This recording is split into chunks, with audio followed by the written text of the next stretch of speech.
DSA सिर्फ एक subject नहीं है, एक ऐसी स्किल है जो आपको प्रोडक्ट बेस्ड कंपनी तक ले जा सकती है। लेकिन हाँ, इसको सीखने का सही तरीका बिल्कुल जरूरी है। अगर आप बिगनर हो या इंटरमीडिएट लेवल पे हो और आपको कंफ्यूजन है कि कहाँ से स्टार्ट करें, कौन सी प्रॉब्लम्स को सॉल्व करें या किस अप्रोच को फॉलो करें, तो ये वीडियो आपके लिए परफेक्ट होने वाली है। और हाँ, ये सिर्फ रोड मैप ही नहीं, हम पूरी डीएसए की सीरीज अपने चैनल पर लाने वाले हैं और सब्सक्राइब जरूर कर लेना ताकि आपके पास नोटिफिकेशन आती रहे। So hello everyone, welcome to life time coding. कैसे हो आप सभी? आई होप आप सभी अच्छे होंगे। आप सभी को पता ही है कि अगर आप डेवलपमेंट सीख रहे हो, ऐप डेवलपमेंट सीख रहे हो या अगर आप कुछ भी सीख रहे हो, तो आपके लिए डीएसए एक इंपॉर्टेंट चीज हो जाती है, क्योंकि डीएसए आपकी प्रोडक्ट बेस्ड कंपनीज में, एमएनसीज में हर जगह पूछा जाता है। क्यों पूछा जाता है? क्योंकि इससे आपकी प्रॉब्लम सॉल्विंग पावर अच्छी होती है। अगर आप पे डीएसए आता है तो आपको माना जाता है कि आप पर आधी से ज्यादा चीजें आती ही आती हैं। अगर आप डीएसए कर लेते हो, छोटी कंपनीज को तो तुम आराम से क्रैक कर लोगे, क्योंकि अगर आप प्रोडक्ट बेस्ड कंपनी को टारगेट करते हो तो छोटी कंपनीज तो आपसे आराम से क्रैक हो जाएंगी।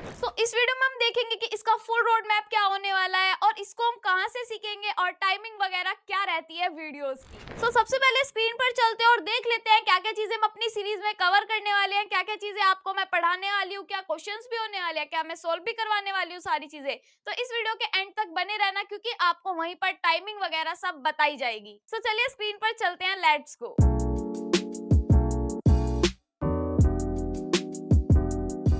अब हम स्क्रीन पर आ गए हैं और अब हम देख लेते हैं क्या आपका डीएसए का रोड मैप होने वाला है, क्या क्या हम इस सीरीज में पढ़ाने वाले हैं, क्या टाइमिंग होने वाली है, क्या सी प्लस प्लस और जावा दोनों के साथ आपकी वीडियोस आ रही होंगी, सारे आपके यहीं पर कवर हो जाएंगे टॉपिक्स। तो सबसे पहले मैं आपको बता देती हूँ, अगर आप डीएसए सीखना चाहते हो तो आपको या तो सी प्लस प्लस या जावा, दोनों में से कोई सी भी लैंग्वेज आनी चाहिए। अगर आपको जावा के साथ करना है तो आपको जावा लैंग्वेज आनी चाहिए, अगर आपको सी प्लस प्लस के साथ करना है तो आपको सी प्लस प्लस लैंग्वेज आनी चाहिए। बट मैं आपको एक बात बता देती हूँ कि सी प्लस प्लस और जावा मैंने दोनों ही पढ़ा दिए हैं। देन अब हम डीएसए को स्टार्ट कर रहे होंगे, जिसमें हमारे एरेज, स्ट्रिंग्स एंड और भी सारे टॉपिक्स आ रहे होंगे। तो जिसने जावा को चूज किया है वो मुझे कमेंट बॉक्स में बताए, और जिसने सी प्लस प्लस को चूज किया है वो भी मुझे कमेंट बॉक्स में बताए। जिसने सी प्लस प्लस को चूज किया है वो सी प्लस प्लस टाइप करके भेज दे, एंड जिसने जावा को चूज किया है वो जावा टाइप करके भेज दे। एंड अब हम बात करते हैं कि डीएसए में क्या क्या टॉपिक्स हम कवर कर रहे होंगे। हम जावा में भी यही टॉपिक्स कवर कर रहे होंगे, हम सी प्लस प्लस में भी यही टॉपिक्स कवर करेंगे। और मैं अब आपको बता देती हूँ कि टाइमिंग क्या रहने वाली है। देखो, टाइमिंग आपकी रहने वाली है, एक दिन आपका सी प्लस प्लस का लेक्चर आ रहा होगा शाम को 7:30 PM पर, और एक दिन आपका जावा का लेक्चर आ रहा होगा 7:30 PM पर ही। ठीक है, मैं ऐसा नहीं कर रही कि एक ही दिन दोनों वीडियो डाल दी, एक दिन आपका सी प्लस प्लस का आ जाएगा और एक दिन आपका जावा का आ जाएगा, क्योंकि एक दिन तो चाहिए आपका रेस्ट के लिए। जैसे कि एक दिन सी प्लस प्लस की वीडियो आई, जो भी सी प्लस प्लस से कर रहा है उनको भी एक दिन चाहिए जिसमें वे क्वेश्चंस प्रैक्टिस कर सके, अच्छे से वीडियो को देख सके। एंड ऐसे ही जावा वालों को भी चाहिए, तो एक दिन ही लेट होएगा, बाकी सब चीजें आपकी चलती रहेंगी। ठीक है। डीएसए में हम अब मैं आपको बता देती हूँ कि क्या क्या टॉपिक्स हम कवर करने वाले हैं। देखो, और किस वे में आपकी चीजें आ रही होंगी। तो सबसे पहले हम पढ़ेंगे अपने एरेज को। एरेज में आपका 2D एरेज भी आ जाएगा, वो भी हम कवर कर लेंगे। पहले आपका बेसिक एरेज आ रहा होगा, देन आपका 2D एरेज आ रहा होगा।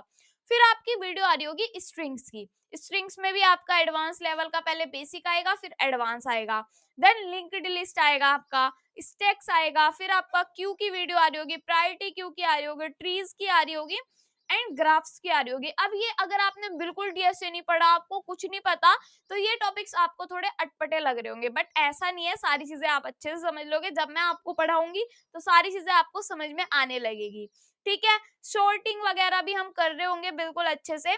मर्ज sort, binary sort, bubble sort, मतलब बहुत सारे शॉर्ट होते हैं, सबको हम करेंगे। इनके क्वेश्चंस आपके इंटरव्यू में पूछे जाते हैं, तो क्वेश्चंस भी मैं आपको करा रही हूंगी। Dynamic programming and recursion main concept हो जाता है, वो भी हम कवर कर रहे होंगे। एंड और हाँ, आप पूछोगे कि क्या कोर फंडामेंटल्स भी कवर होंगे। देखो, टाइम के साथ साथ हम सारी चीजें कवर कर लेंगे। जैसे कि अगर हमारे कोर फंडामेंटल्स की बात आती है तो उसमें हमारे सिस्टम डिजाइन, डीबीएमएस, ऊप्स, ये सारी चीजें भी हम टाइम टू टाइम अपने चैनल पर लाते रहेंगे। बट अभी हमारा मेन फोकस जो होने वाला है वो हमारे डीएसए पे होने वाला है, कि किसी तरह हम अपने स्टूडेंट्स को अच्छी पकड़ दिलवा सके डीएसए पर, ताकि जिस जिसको भी प्रॉब्लम होती है उसको प्रॉब्लम होनी बंद हो जाए, ठीक है। सो ये टॉपिक्स हम कवर कर रहे होंगे। देन अगर आपको कोई रह जाता है कि ये वाला टॉपिक क्यों नहीं कवर हो रहा, ये क्यों नहीं हो रहा, तो आप मुझे कमेंट बॉक्स में बता सकते हो। मैं सारे कमेंट्स आपके पढ़ती हूँ। अगर कोई मुझे ऐसा टॉपिक लगेगा तो मैं इस सीरीज में ऐड कर दूंगी और आपको कमेंट बॉक्स में रिप्लाई कर दूंगी कि हाँ, आपने सही कहा, ये वाला टॉपिक रह गया है, क्योंकि कभी कभी हमारे से मिस्टेक हो जाती है। और हाँ, मतलब डीएसए, जिसका डीएसए पहले से ही हो रहा हो और उनको डेवलपमेंट करनी है, तो वो भी हमने हमारे चैनल पर पूरी करा रखी है। वन शॉट्स भी ला रखे हैं आपके लिए एंड पूरी सीरीज भी ला रखी है। अगर आप चेकआउट करोगे तो आपको सारी चीजें मिल जाएंगी। अच्छे से चैनल को चेकआउट करना, आपको सारी चीजें डिटेल में मिल रही होगी। मैंने बहुत अच्छे से पढ़ा रखा है, मैंने प्रोजेक्ट्स भी बनवा रखे हैं एंड कुछ ऐसे प्रोजेक्ट्स भी बनवा रखे हैं जिनमें आपको काफी दिन तो लग जाएंगे, बट बना के ऐसा लगेगा कि क्या ही बना लिया, ठीक है। सो ऐसे भी प्रोजेक्ट्स हमने बना रखे हैं और साथ साथ हम प्रोजेक्ट्स भी आपके लिए लाते रहेंगे। अच्छे अच्छे प्रोजेक्ट, जैसे कि अभी मैं आपका पोर्टफोलियो प्रोजेक्ट लाई हूँ, बहुत अच्छा पोर्टफोलियो बना रखा है, जाके जरूर से चेकआउट करना। एंड और हाँ, अब आप कहोगे वेब डेवलपमेंट का भी थोड़ा बहुत बता दो अगर किसी को नहीं पता।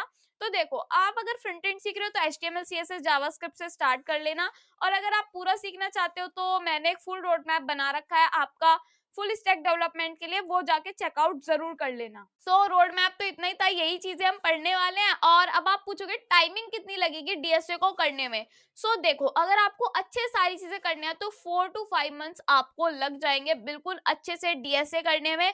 तो इसमें कोई शक वाली बात नहीं है कि वो तो 2 महीने में करा रहा है, मैं तो 1 महीने में कर लूंगा, ऐसा नहीं होता। अच्छे से प्रैक्टिस करने के लिए कम से कम 4 to 5 मंथ्स लगते ही हैं।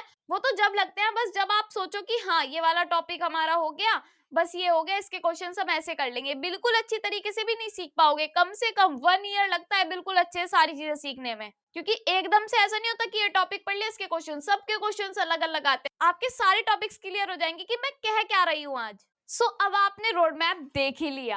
अगर आप इस रोड मैप को फॉलो करते हो और कंसिस्टेंसी से प्रैक्टिस करते हो तो प्लेसमेंट और कॉम्पिटिटिव प्रोग्रामिंग में टॉप रैंक ला सकते हो। और अगर आपको ये रोड मैप पसंद आया तो लाइक कमेंट शेयर करना मत भूलना। एंड मिलते हैं आपसे नेक्स्ट वीडियो में। Take care, thank you, bye bye.